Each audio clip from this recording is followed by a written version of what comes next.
BK माला पेशे से वकील हैं, लेकिन इन्होंने अपनी एक अलग पहचान आरटीआई एक्टिविस्ट के तौर पर कायम की है। साल 2005 में सूचना का अधिकार कानून लागू होने के बाद पहली आरटीआई दाखिल की। बीके माला अभी तक 1000 से अधिक आरटीआई लगा चुके हैं। कईयों के जवाब मिले और बदलाव भी हुए, कईयों के जवाब आज तक नहीं मिले। जानिए बीके माला को क्यों लगा कि उन्हें आरटीआई एक्टिविस्ट बनना चाहिए। 2005 में आरटीआई लागू हुआ।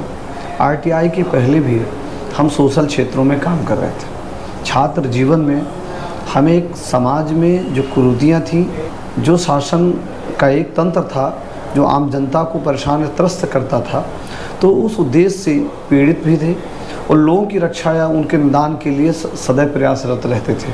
2005 में आरटीआई लागू होने के बाद उस श्रृंखला में हमने 2005 में ही आवेदन लगाया और 2005 में बहुत सारी जो शासन की गलत नीतियाँ हो रही थी, करप्शन हो रहे थे, शासन के रेगुलेशन के विपरीत कार्य हो रहे थे, मापदंडों के विपरीत हो रहे थे, तो शासन से जानकारी संकलित करने के लिए आरटीआई से बड़े बड़े खुलासे हमारे द्वारा किए गए हैं, जो एक नज़ीर बनी, ऐतिहासिक खुलासे किए गए।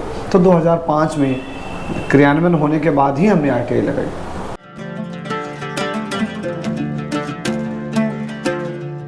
एक घटना 2005 में हमने आरटीआई लगाई, जो आरटीआई से बहुत सारे अभिलेख संकलित किए। शिक्षा में रीवा जिले में नकल माफियाओं का काफ़ी बोलबाला था। अवैधानिक तरीके से कॉलेजों में नकल होती थी, तो नकल को लेकर वहाँ जो मास कॉपिंग होती थी, कब कब हुई है, कितने मास कॉपिंग के केस बनाए गए, उसकी कॉपी और डिटेल हमने ली और डिटेल लेने के बाद हम इस प्रकरण को हाई कोर्ट तक ले गए। हाई कोर्ट के बाद यह मामला एक नज़ीर के रूप में पेश हुआ और रीवा डिवीज़न का, यहाँ तक कि मध्य प्रदेश का ऐतिहासिक फैसला हुआ। आज वो नज़ीर बन गया वो फैसला, और उस प्रकरण को लेकर आज बृजेंद्र कुमार मिश्रा वर्सेज मध्य प्रदेश शासन के नाम से पत्रिकाएं छप रही हैं, पत्रिकाओं में ऐड है, आज उसको लोग पढ़ रहे हैं। यानी ला के जो विद्यार्थी हैं उस नज़ीर को, उस एक्ट को, जो हाई कोर्ट का डिसीजन था, वो नज़ीर बना, वो आरटीआई से ही आगे बढ़ा। और इसी प्रकार तालाब से संबंधित जो जानकारियां हैं, जनहित के मुद्दे हैं, जो आम जनता से जुड़े हुए हैं, किसान, छात्र, युवाओं से जुड़े हैं, बेरोजगारों के रोजगार से जुड़े हैं, उन मुद्दों को हम उठाते हैं। हमने कई बड़ी ऐतिहासिक करप्शन को निकाला है, जैसे लोक निर्माण विभाग के हरि सिंह ठाकुर जी थे, जो एक व्यापक स्तर में भ्रष्टाचार उजागर हुआ। इसी प्रकार रीवा डिवीज़न में हमने फर्जी बैंक गारंटी का मामला उठाया, हमने फर्जी और सी गारंटी निकाली, जो जेबी गारंटी बनती हैं, जो फर्जी एफडी बनती हैं। रोडों में जो बड़े ऐतिहासिक रोड बनते थे, गुणवत्ता मानक के विपरीत हुआ करते थे, क्वालिटी क्वांटिटी नहीं सही होती थी। तो इस प्रकार के हज़ारों की तादाद में हमने बहुत सारे अभिलेख निकाले हैं और रीवा जिले ही नहीं बल्कि रीवा डिवीज़न और मध्य प्रदेश के संबंधित विभागों से हमने प्राप्त की है। इसी आधार में एक बड़ा ऐतिहासिक फैसला है एनजीटी का। एनजीटी न्यायालय में हमने आरटीआई के माध्यम से कितने के अवैध तरीके संचालित हैं, जो पोल्यूशन को लेकर हैं, तो ये हमने आरटीआई के माध्यम से जो अभिलेख प्राप्त कर रहे हैं। हमारी बहुत सारी जनहित याचिकाएं हैं जो माननीय उच्च न्यायालय में हमने दायर की है, कुछ मामले सुप्रीम कोर्ट में हैं।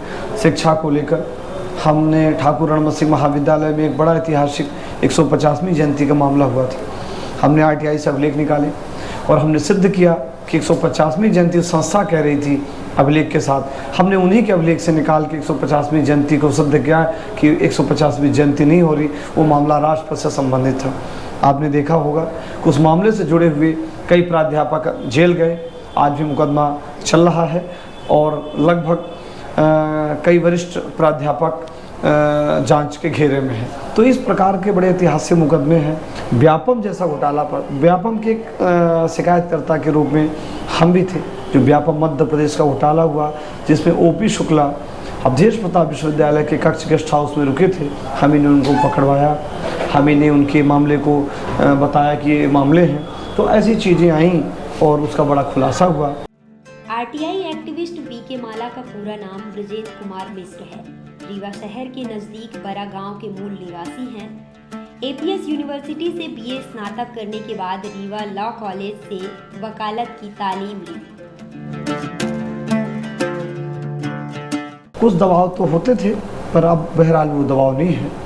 कुछ पहले लोग दबाव बनाते थे कि हमारी RTI न निकाली जाए, साम दाम दंड भेद अपनाते थे, और राजनीतिक, सामाजिक, आर्थिक हर प्रकार के दबाव आते हैं। उन दबावों को हमने दरकिनार किया, और भगवान की और सबकी कृपा रही कि इन सब चीज़ों से परे होकर हमने काम किया और एक बैनर बनाने का काम किया, एक मैसेज दिया RTI का सभी को सदुपयोग करना चाहिए। जब 2005 में RTI आई तो उस समय हमारी उम्र भी कम थी। हम RTI लगा रहे थे, लोग RTI विभाग में नहीं देते थे, यदि देते थे तो सामाजिक, राजनीतिक, आर्थिक सबल लोग दबाव बनाते थे। पर आज ऐसी परिस्थिति हमारे साथ नहीं है।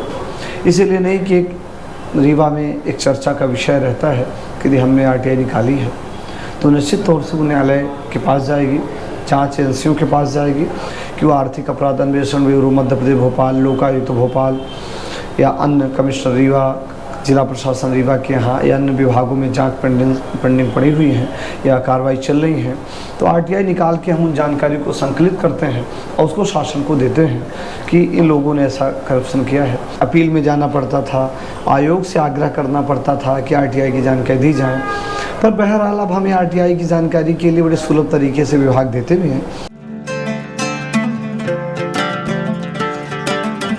ये गंभीर आरोप लगते हैं, बहरहाल लोग इसका गलत दुरुपयोग भी करते हैं। हम इससे ये नहीं कह रहे हैं कि आपका प्रश्न सही है, इसका लाभ का धंधा नहीं बनाना चाहिए किसी व्यक्ति को। RTI लाभ का धंधा नहीं बनाना चाहिए, किसी को परेशान नहीं करना चाहिए। परेशान किसी व्यक्ति से आहत होकर RTI नहीं लगानी चाहिए। यदि करप्शन हुए हैं तो RTI लगाइए। यदि मुद्दे बड़े हैं, जनहित से जुड़े हुए मुद्दे हैं, समाज से जुड़े हुए मुद्दे हैं, राष्ट्र से जुड़े हुए मुद्दे हैं और देश को क्षति हो रही है, तो ऐसे मुद्दे आपको लगाने का अधिकार है, लगाना चाहिए। परंतु किसी को, व्यक्ति को परेशान करने की मंशा से RTI नहीं लगानी चाहिए।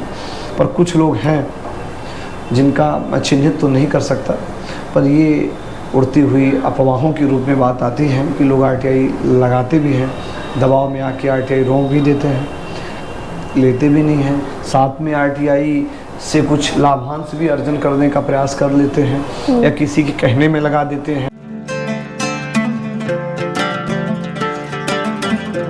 इस देश में RTI आने के बाद लोगों को ऐसा मिला कि एक हमें ब्रह्मास्त्र मिल गया, एक जनता को सीधे तौर से राइट्स मिल गए, एक अधिकार मिल गए। उस राइट्स को जगाने के लिए हमने व्यक्तिगत तौर से कई जगहों में, रीवा डिवीज़न में ही नहीं बल्कि मध्य प्रदेश में हमने कई जगह प्रशिक्षण दिए हैं। मास्टर ट्रेनर के रूप में हमने कई जगह लेक्चर दिए हैं।